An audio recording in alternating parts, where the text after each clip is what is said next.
All right, let's get down to business to defeat the Hun. Guess what is going down right now? Guess. I'm filming my birth video finally. Let's get this done.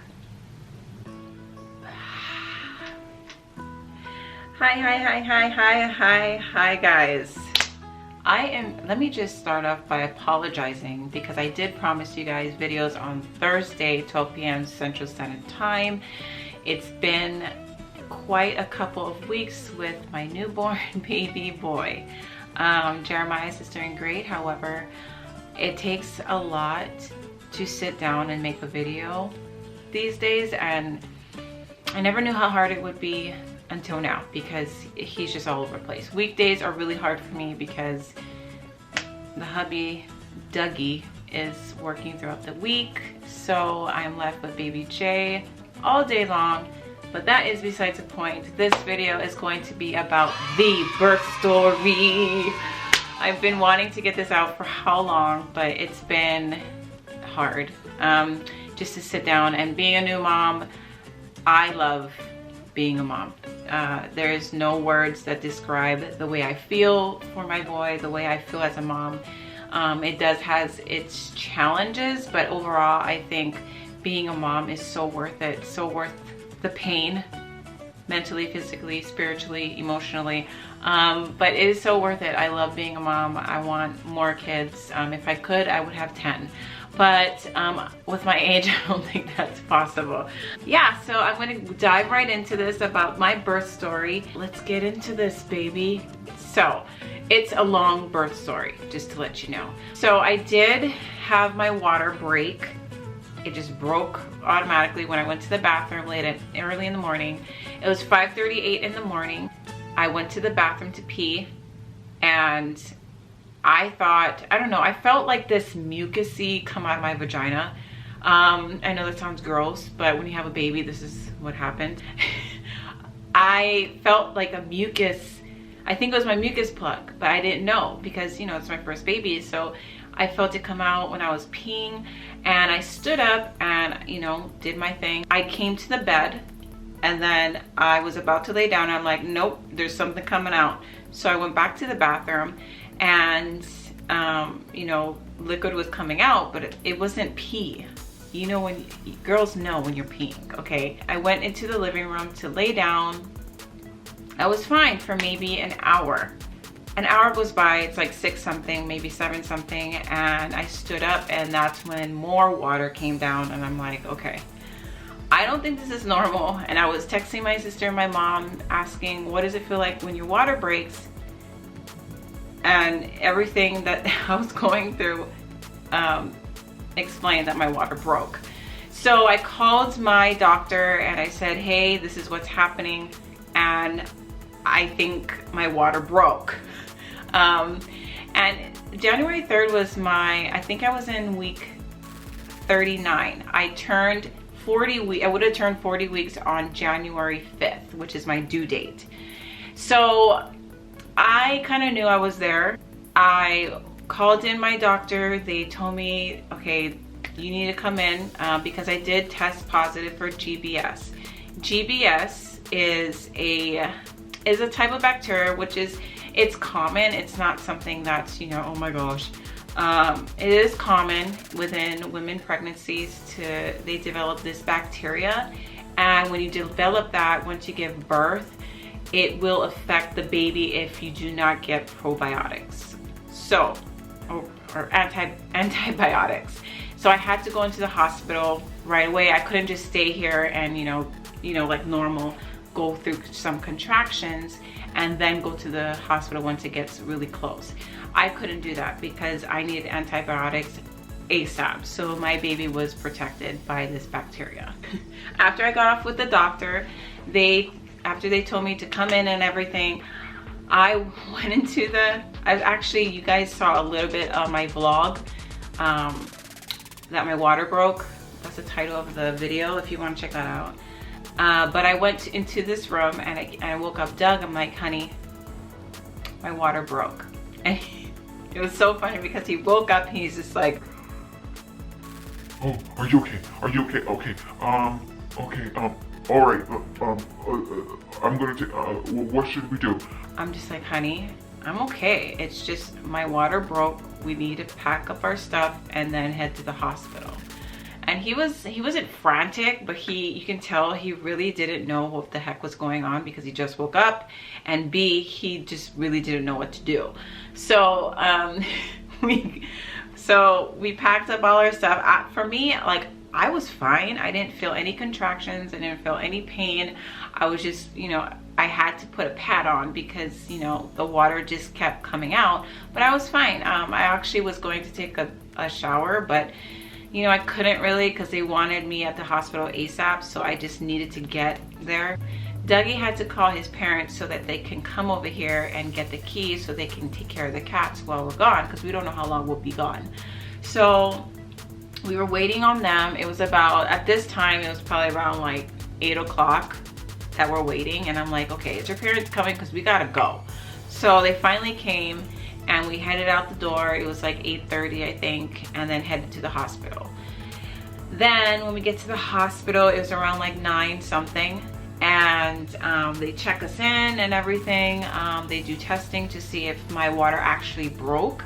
So they did take this like cotton swab and they put it in my, you know, vagina to see if, you know, my water really did break. After a couple of minutes, it did confirm that my water did break. And however, it was the top of the water bag. It wasn't the entire water bag. Usually that's what usually happens, is the entire water bag breaks, but it was on top of the water of my uterus. So the water up here. They confirmed that. They didn't confirm that it was the top of the water breaking, my water bag breaking. They didn't tell me that until later, into labor.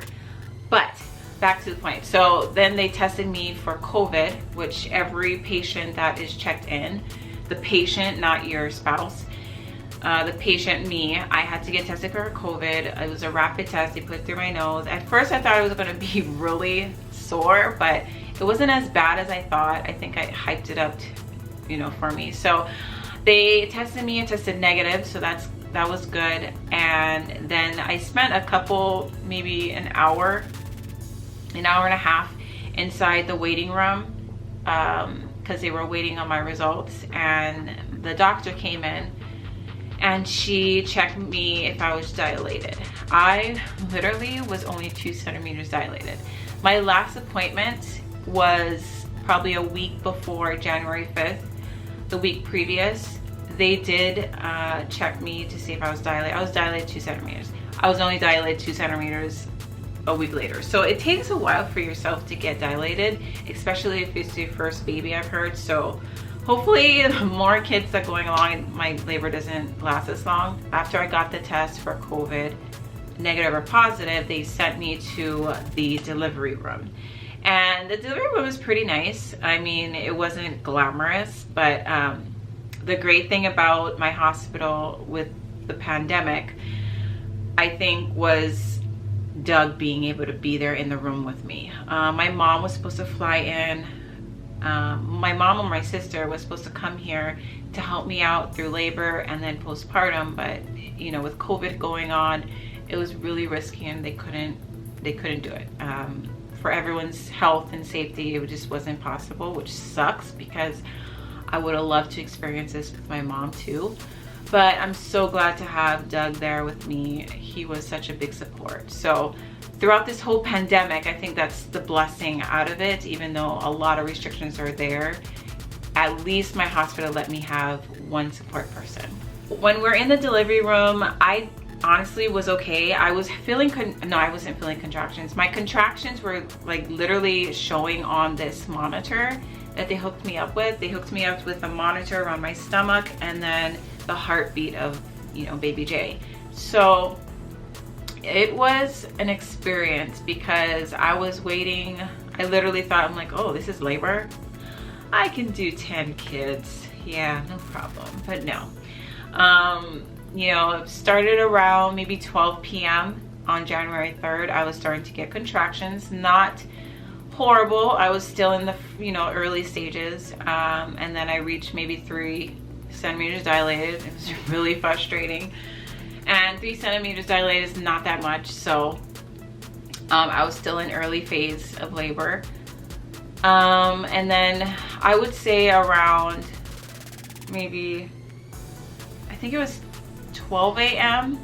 When I got to 12 a.m., that is when the contractions started getting going. It was getting hard. I was really trying to hold on as long as possible, but around 2 a.m.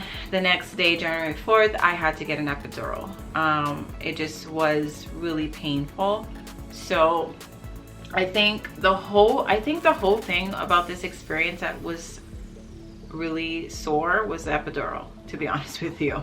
I could do the contractions early on, but I think the epidural was more sore than the contractions, I feel like, because it was a ton of pressure on your spine, a needle, okay? So you feel a lot of pressure, and they did mess up a little bit. So I don't know exactly what happened, but they have you sit up and you kind of have to like arch your back as much as possible, which is hard because you have a huge belly.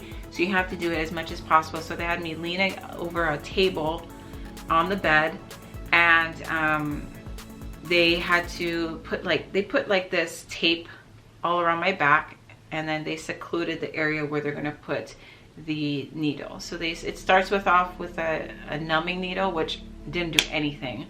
That was kind of sore, but the most sore was the second needle, which I think is bigger. I didn't want to look.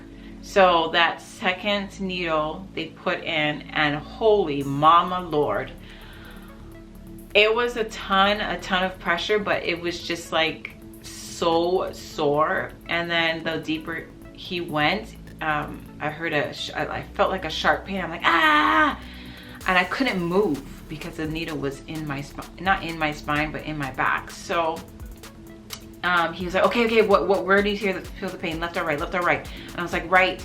And then he immediately corrected it, and then it lasted about a couple more minutes or a couple more seconds, and then boom, it was done. So the epidural overall, it lasted maybe 1 to 3 minutes tops. Some is 10 minutes. It depends on, you know, who's doing it. But I think the entire process of the needle part was maybe 1 to 2 minutes, 1 to 3 minutes. And then the entire process, I think, lasted for like 10 minutes because they have to prep you. Well, I was on cloud 9.